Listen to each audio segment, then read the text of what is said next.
अस्सलाम वालेकुम व्यूअर्स, मैं हूं आपका होस्ट अब्दुर्रहमान और लाया हूं आपके लिए दो इंटरेस्टिंग न्यूज। आज की पहली खबर, पाकिस्तान की सबसे प्रीमियम क्वालिटी ट्रेन सर्विस का आगाज कर दिया गया है। ग्रीन लाइन एक्सप्रेस ट्रेन के जरिए अब आप 5 स्टार फैसिलिटीज के साथ इस्लामाबाद से बरास्ता लाहौर कराची 22 घंटों में पहुंच पाएंगे। इस ट्रेन सर्विस में चाइना से दरामद की जाने वाली स्टेट ऑफ द आर्ट नई बोगियां वैन्स लगाई गई हैं। उनके अंदर कौन कौन सी सहूलियात हैं और आपको कॉम्प्लीमेंट्री क्या क्या मिलेगा वो आपको तफसीलन बताएंगे। जबकि प्रोग्राम के दूसरे हिस्से में आपको बताएंगे कि गवादर जहां लोड शेडिंग खत्म होने जा रही है, क्योंकि वहां लोड शेडिंग के खात्मे के लिए जो मुआहिदा गुज़िश्ता साल जून में किया गया था वो कंप्लीट होने लगा है और नई ट्रांसमिशन लाइन के जरिए 24 घंटे गवादर को बिजली मुहैया की जाएगी। पहले चलते हैं इस्लामाबाद, जहां वजीर आजम शहबाज शरीफ ने ग्रीन लाइन एक्सप्रेस ट्रेन का इफ्तिताह किया है।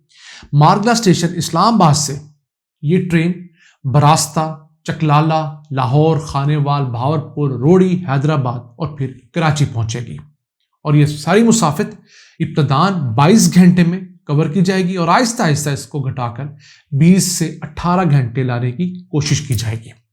इसके लिए जो 46 नई बोगियां पैसेंजर वैन्स इंपोर्ट की गई थी चाइना से, वो इंस्टॉल की गई हैं और उनसे मुतालिक जो बहुत एक गलत खबर चली थी कि उनमें बहुत बड़ा फॉल्ट है, ऐसा कोई फॉल्ट नहीं निकला।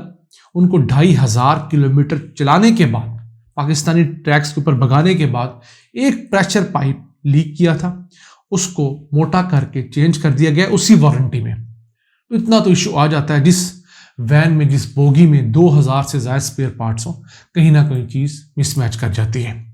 तो अब इस वैन के अंदर, इस सर्विस के अंदर जो चीज़ आपको फ्री मिलेगी, एक तो नाश्ता, लंच, टी और डिनर, ये चीज़ें आपको प्रीमियम क्वालिटी की फ्री मिलेगी।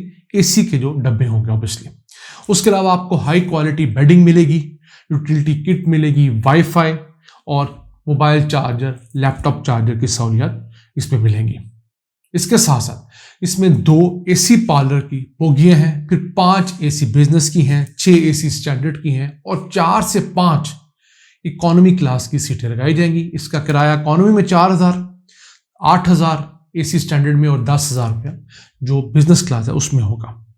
अब पाकिस्तान में रेलवे एक तरफ तो नुकसान में है, लेकिन अगर कभी आप लाहौर से कराची, इस्लामाबाद से कराची या कराची से लाहौर, इस्लामाबाद की टिकट लेने जाएं तो आपको पता लगेगा कि उसकी टिकट मिलती ही नहीं है, क्योंकि रेलवे के अंदर एक ऐसा माफिया काम करता है जिसने हर ट्रेन के अंदर 50-60 सीटें ब्लैक में करने के लिए रखी होती हैं। बहुत मर्तबा ऐसा हुआ कि हम टिकट लेने गए किसी अजीज के लिए तो पता लगा टिकट नहीं है। हमने किसी दोस्त को रेलवे में कहा तो उसने टिकटें ले दी, तो वो टिकटें कहां से उभर आती हैं? ये सबसे प्रॉफिटेबल रूट है पेशावर से लेकर कराची तक का। तो अगर रेलवे हुकाम इसी रूट के ऊपर फोकस करें और इसको इस तरीके से ऑनलाइन करें कि कोई टिकट भी खाली ना जाने पाए, और अगर किसी सरकारी अफसर ने सफर करना है तो वो कम से कम 2 दिन पहले इन्फॉर्म करें। यहां पर यह भी होता है कि सरकारी अफसरों और उनके खानदानों के लिए स्पेशल एसी पार्लर में या एसी बिजनेस में टिकट्स तक दी जाती हैं और बाद में उन्हें जाना नहीं होता, वो टिकटें बेच दी जाती हैं ब्लैक मार्केट में।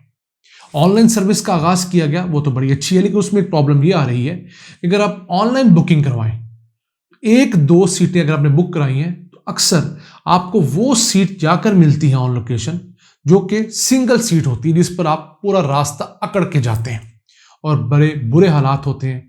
कैबिन की सीट आपको नहीं मिलती, राहदारी की सीट जिसको आम जुबान में कहा जाता है। तो रेलवे के हुकाम को इस अहम लकूना को प्लग करना होगा। ये अहम तरीन रूट है, सबसे प्रॉफिटेबल रूट है, इसमें आपके पास सवारी खत्म ही नहीं होती।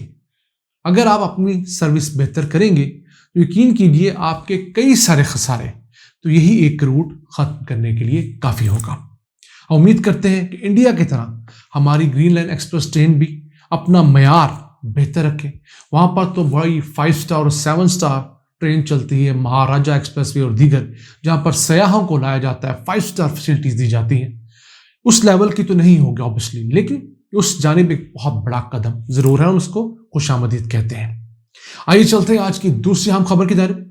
ग्वादर, जिसे क्राउन ऑफ सी पैक भी कहा जाता है, लेकिन सिर्फ कागजों की हद तक, बेचारा लोड शेडिंग में डूबा रहता है। गर्मियों में तो 12-14 घंटे की लोड शेडिंग होती है, क्योंकि ग्वादर पाकिस्तान के बिजली के ट्रांसमिशन नेटवर्क के साथ अटैच नहीं। ग्वादर के लिए टोटल 130 मेगावाट बिजली ईरान से ली जाती है। वो तकरीबन हमें 19-20 रुपए यूनिट पड़ती है।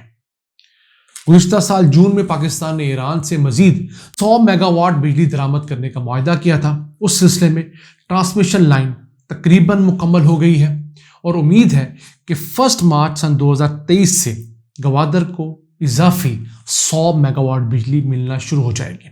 उसके बाद ग्वादर शहर में बिजली की कमी के सबब जो लोड शेडिंग की जाती है वो नहीं होगी।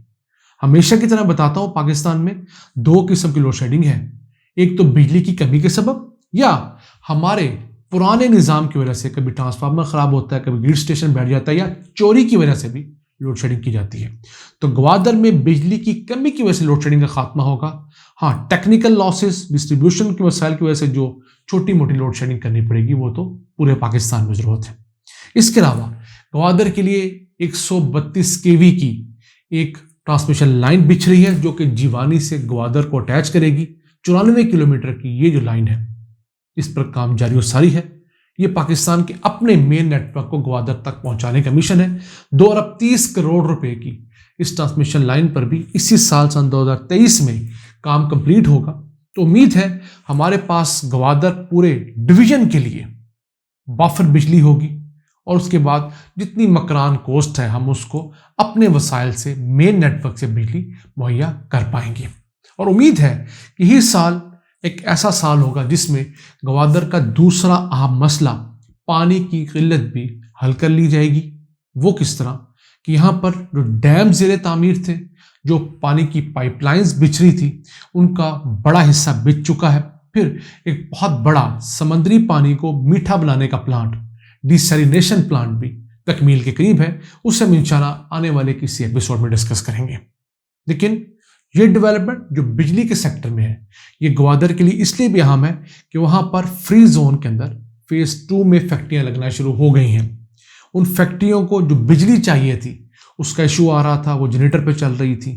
थोड़ा सा टाइम ईरान से आधा दिन बिजली आती थी, तो अब जब मुसलसल बिजली आएगी तो फैक्ट्रियाँ चलेंगी, वहाँ से एक्सपोर्ट होगी, पाकिस्तान के अंदर कोई इम्पोर्ट करनी होगी, जॉब्स क्रिएट होंगी, और ग्वादर आहिस्ता आहिस्ता एक सोए हुए शहर से एक हंसता बसता और रौनकी शहर में कन्वर्ट हो जाएगा। आज के लिए इतना ही। अपने मेज़बान अब्दुल रहमान को इजाज़त दीजिए। अल्लाह के पान।